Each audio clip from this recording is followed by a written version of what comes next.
Hey, what's up, YouTube? It's Saturday, January the 12th today, and I'm on my way to the gym. Today, for the first time, my energy has been a lot better. I slept a lot better for the first time in a long time. So I just wanted to document a little bit of what has been happening with me. I have been tracking my moods on my phone, and they are slightly getting better. I'll have my next injection on Monday the 14th, and right now we're on our way to the gym just to get a good workout in for the weekend. I'm gonna try to record or take pictures of what I'm doing just to document it, and hopefully I'll have this video up soon. Wanted to wish everybody a great weekend, and thank you for sticking with my journey. Have a good one, guys.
Hey guys, great session today at the gym. My energy was up there.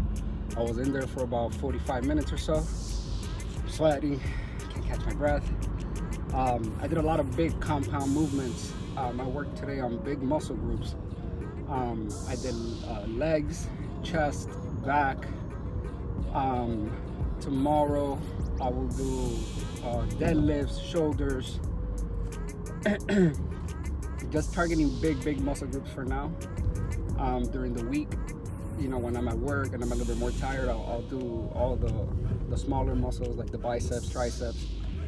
But for the most part, I'm gonna continue to do big muscle groups, a lot of legs, a lot of squatting, a lot of deadlifts. Just because I heard that helps with testosterone. So I know that I can't produce any because of the injections, but hopefully it will help me get leaner, get bigger. And stay tuned. We're gonna continue doing this. Thank you for sticking with my journey, and see you soon.